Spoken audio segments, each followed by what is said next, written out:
Good morning friends.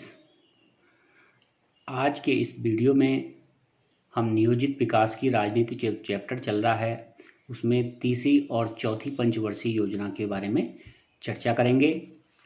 और तीसरी पंचवर्षीय योजना के बारे में चर्चा करने से पहले मैं आपको एक व्यक्ति के नाम से परिचित कराना चाहूँगा जिसका प्रथम पंचवर्षीय योजना में अहम भूमिका थी। वो हैं श्री के.एन. राज। आपकी पुस्तक में भी इनका जिक्र आता है के.एन. राज का। जैसा कि हम जानते हैं कि प्रथम पंचवर्षीय योजना हेराल्ड डोमर मॉडल पर आधारित थी, लेकिन इस पंचवर्षीय योजना की जो ड्राफ्टिंग कमेटी थी उसमें एक भारत के प्रसिद्ध अर्थशास्त्री श्री के.एन. राज की महत्वपूर्ण भूमिका थी। ये उस समय मात्र 26 वर्ष की आयु के थे और इन्होंने पंडित जवाहरलाल नेहरू से लेकर पी.बी. नरसिम्हा राव तक के प्रधानमंत्री कार्यकाल में होते हुए कई प्रधानमंत्रियों के साथ आर्थिक सलाहकार की भूमिका निभाई। श्री के.एन. राज दिल्ली विश्वविद्यालय में अर्थशास्त्र के प्रोफेसर के पद पे भी रहे। उसके बाद ये दिल्ली विश्वविद्यालय के वाइस चांसलर के पद पर रहे और 1971 में ये वापस अपने मूल राज्य केरल चले गए। केरल में इन्होंने सेंटर फॉर डेवलपमेंट स्टडीज़ नामक संस्था की स्थापना की और उसके बाद 1974 में इनका एक लेख प्रकाशित होता है। इन्होंने क्या किया कि विकास का जो मॉडल है उसमें इन्होंने कहा कि हमें कुछ पर्टिकुलर एरिया पर ध्यान न देके जीवन से संबंधित हर क्षेत्र में विकास की ओर ध्यान देना होगा, चाहे वो शिक्षा का क्षेत्र हो या चिकित्सा का क्षेत्र हो या व्यापार का क्षेत्र हो। तो इस तरह से जो इन्होंने मॉडल तैयार किया उसको केरल में लागू किया गया और उसको बाद में केरल का विकास मॉडल के नाम से भी जाना जाता है। तो ये थी के.एन. राज के बारे में चर्चा। मैंने समझा ये आपको इसकी जानकारी देना जरूरी है। अब हम तीसरी पंचवर्षीय योजना के बारे में चर्चा करेंगे। तीसरी पंचवर्षीय योजना का जो कार्यकाल है वो 1 अप्रैल 1961 से 31 मार्च 1966 का है। इस दौरान योजना आयोग के जो अध्यक्ष थे वो पंडित जवाहरलाल नेहरू और उपाध्यक्ष गुलजारी लाल नंदा थे। गुलजारी लाल नंदा पहली पंचवर्षीय योजना में भी उपाध्यक्ष थे और तीसरी पंचवर्षीय योजना में भी उपाध्यक्ष के पद पर थे। तीसरी पंचवर्षीय योजना का मॉडल जॉन सैंडी और सुखमय चक्रवर्ती मॉडल के नाम से जाना जाता है। तो अब आपको विदित होगा कि जॉन सैंडी भी एक अर्थशास्त्री हैं और सुखमय चक्रवर्ती भी एक अर्थशास्त्री है। तो जो मॉडल है, यदि आपसे मॉडल पूछा जाए तो जॉन सैंडी और सुखमय चक्रवर्ती मॉडल के नाम से इसे कहेंगे।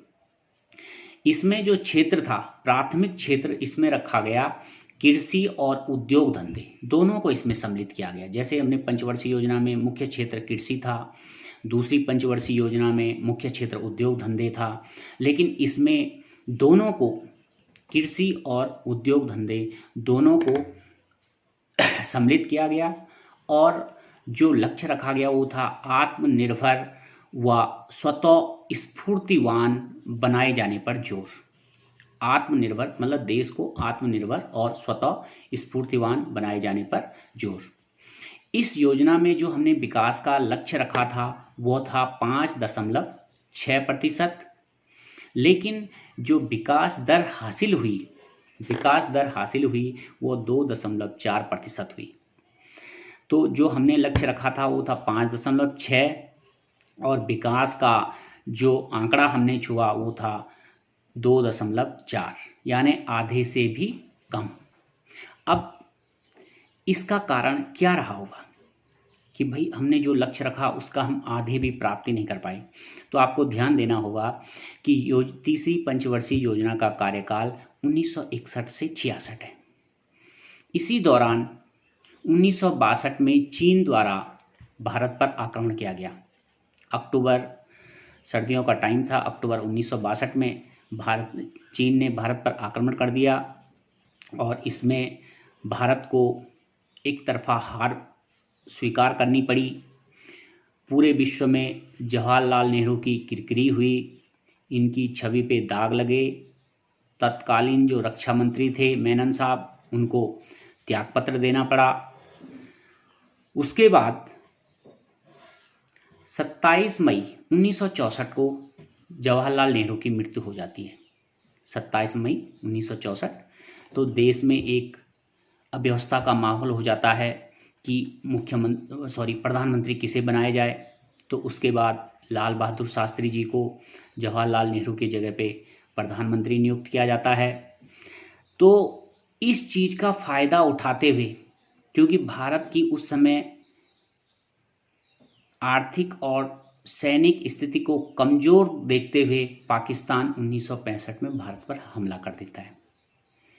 62 के युद्ध से हम उभरे भी नहीं थे कि 65 का युद्ध हम पर थोपा गया।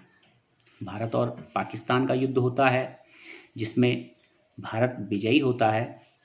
और उसके बाद 65 के युद्ध के बाद आपको पता होगा कि 1966 में ताशकंद समझौता होता है। ताशकंद तत्कालीन सोवियत संघ में था, उज्बेकिस्तान में पड़ता है ताशकंद शहर। और ये सोवियत संघ की सहयोग से ही ये समझौता किया गया। यह समझौता 10 जनवरी 1966 को हुआ। इसमें भारत की तरफ से प्रधानमंत्री लाल बहादुर शास्त्री और पाकिस्तान के प्रधानमंत्री अयूब खान इसमें हस्ताक्षर करते हैं। और उसी ताशकंद समझौते के एक दिन बाद 11 जनवरी 1966 को लाल बहादुर शास्त्री साहब की मृत्यु हो जाती है। इस अवधि के दौरान 1966 में भारत में भयंकर अकाल की समस्या से जूझना पड़ा। और जो अकाल पड़ा उससे सबसे ज्यादा जो किसी राज्य में मृत्यु हुई वो था बिहार राज्य। और इसके पीछे एक कारण था। उस समय एक व्यवस्था थी, आप अपनी बुक को रेफर करेंगे तो उसमें एक शब्द आता है जोनिंग, कि जोनिंग से आप क्या समझते हैं, ये जोनिंग क्या है। जोनिंग का इंग्लिश का वर्ड है, जोनिंग का अर्थ होता है इलाकेबंदी। उस समय ये व्यवस्था कर दी गई थी कि एक राज्य से दूसरे राज्य में व्यापार नहीं होगा, मतलब जिस राज्य में उपज होगी उसकी खपत भी उसी राज्य में होगी। तो इस तरह से कई राज्यों में तो अनाज उत्पादन हो जाता था, लेकिन अकाल के कारण उस दौरान बिहार में उत्पादन नहीं हुआ और जोनिंग की वजह से दूसरे राज्य से वहाँ अन्न की व्यापार मतलब नहीं पहुँचाया जा सका, जिस कारण बिहार राज्य में सबसे ज़्यादा क्षति हुई जोनिंग के कारण। तो यह भी उसी पंचवर्षीय योजना के दौरान हुआ। तो ये सारी बातें थी कि जो हमारी तीसरी पंचवर्षीय योजना से संबंधित हैं। अब तो इसको हम एक तरह से फेलियर ही मानेंगे कि तीसरी पंचवर्षीय हमारी फेलियर रही, लेकिन फेलियर के कारण मैंने आपको समझा दिए। यदि आपसे पूछा जाए कि तीसरी पंचवर्षीय योजना के फेलियर होने के कारण क्या थे, तो आप इन कारणों को उसमें जिक्र कर सकते हैं। अब इसके बाद जब तीसरी पंचवर्षीय योजना फेल हो गई तो फिर चौथी पंचवर्षीय योजना फिर ठीक उसके बाद शुरू नहीं की गई। फिर इन्होंने क्या किया कि चौथी पंचवर्षीय योजना 1 अप्रैल 1966 से शुरू होनी थी, लेकिन नहीं हुई। फिर एक एक साल की 3 योजनाएं बनाई गई। 1 अप्रैल 1966 से 31 मार्च 1967, फिर 1 अप्रैल 1967 से 31 मार्च 1968 तक, फिर 1 अप्रैल 1968 से 31 मार्च 1989 तक। तो ये 3 साल के लिए एक एक वर्ष की योजनाएं बनाई गई। इनको वार्षिक योजनाएं कहते हैं और इस अवधि को योजना अवकाश के नाम से जाना जाता है। आपसे कई बार पूछा जा सकता है कि योजना अवकाश से आप क्या समझते हैं, तो आप ये कह सकते हैं कि तीसरी और चौथी पंचवर्षीय योजना के बीच में 3 वर्ष की अवधि में जो एक एक साल की 3 योजनाएं बनाई गई थी उनको योजना अवकाश के नाम से जाना जाता है। अब हम जिक्र करेंगे चौथी पंचवर्षीय योजना के बारे में। जैसा कि मैंने आपको बताया कि तीसरी पंचवर्षीय योजना के तुरंत बाद चौथी पंचवर्षीय योजना शुरू नहीं होती है, तो चौथी पंचवर्षीय योजना का जो कार्यकाल है वह 1 अप्रैल 1969 से 31 मार्च 1974 तक है। और इस दौरान क्योंकि देश के प्रधानमंत्री ना तो जवाहरलाल नेहरू जी रहे ना लाल बहादुर शास्त्री रहे, तो उस समय प्रधानमंत्री थी श्रीमती इंदिरा गांधी, देश की पहली महिला प्रधानमंत्री। तो चौथी पंचवर्षीय योजना में अध्यक्ष कौन होंगे? क्योंकि अध्यक्ष वही होगा जो प्रधानमंत्री के पद पर होगा, तो अध्यक्ष हो गए श्रीमती इंदिरा गांधी जी। और उस दौरान उपाध्यक्ष थे डी.आर. गॉडगिल। उपाध्यक्ष कौन थे? डी.आर. गॉडगिल। इसलिए चौथी पंचवर्षीय योजना को गॉडगिल मॉडल के नाम से भी जाना जाता है, गॉडगिल मॉडल या गॉडगिल फॉर्मूला। इसमें जो हमने लक्ष्य रखा, इसमें लक्ष्य था कि स्थिरता के साथ विकास, डेवलपमेंट विद स्टेबिलिटी, स्थिरता के साथ विकास और आत्मनिर्भरता की प्राप्ति, कि हम अपने आप में आत्मनिर्भर होने की कोशिश करेंगे। और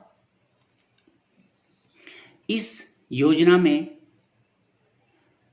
जो मुख्य कार्य हुए वो हैं, बैंकों का राष्ट्रीयकरण किया गया। 14 बैंकों का राष्ट्रीयकरण आपने सुना होगा कि 1969 में 14 बैंकों का राष्ट्रीयकरण होता है। उसके साथ साथ देश का पहला परमाणु परीक्षण भी इसी योजना के दौरान हुआ, जो कि 18 मई 1974 को राजस्थान के पोखरण नामक जगह पर होता है, जो देश का पहला परमाणु परीक्षण था 1974 में। क्या आप जानते हैं कि भारत ने पहला परमाणु परीक्षण चीन ने अपना पहला परमाणु परीक्षण कब किया था? चीन ने अपना पहला परमाणु परीक्षण 1964 में कर दिया था और उसके 10 साल बाद हमारे देश का परमाणु परीक्षण होता है। और इस गॉडगिल फॉर्मूले के तहत, जो हम आज भी सुनते होंगे चर्चा में कि भाई गॉडगिल फॉर्मूले को लागू किया जाए, गॉडगिल फॉर्मूला, तो गॉडगिल फॉर्मूले में क्या था? इसमें कुछ राज्यों को विशेष राज्य का दर्जा दिया गया। विशेष राज्य का दर्जा देने के लिए उनकी भौतिक परिस्थितियों को देखा जाता है।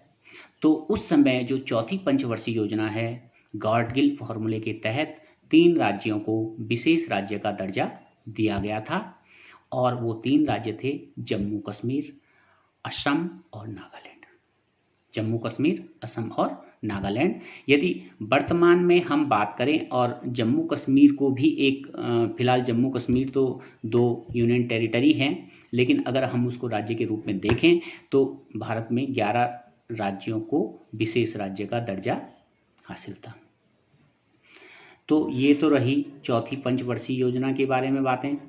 अब एक चीज़ थोड़ा इसमें आपको बताना चाहूँगा कि जो तीसरी पंचवर्षीय योजना थी 1966 में, जब हमारे यहाँ अकाल पड़ा, अन्न की बड़ी दिक्कत आ गई, तो उस समय अमेरिका ने भी हम पे दबाव बनाना शुरू किया था और हमें अपने रुपए का अवमूल्यन करना पड़ा।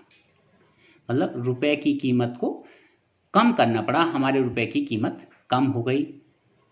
और आपको जब 1966 में रुपए का अवमूल्यन हुआ तो हमारा जो रुपए था वो $1 के बराबर हमारा 7 रुपये 10 पैसे था। 1 अमेरिकन डॉलर हमारे 7 रुपये 10 पैसे के बराबर था। तो अवमूल्यन उस समय हुआ, लेकिन क्या आप जानते हैं कि जिस दिन हमारा देश आज़ाद हुआ था उस दिन डॉलर और रुपए की कीमत में क्या वैल्यू रही होगी कि भाई $1 कितने के बराबर? तो आपको ये जानकर ताज्जुब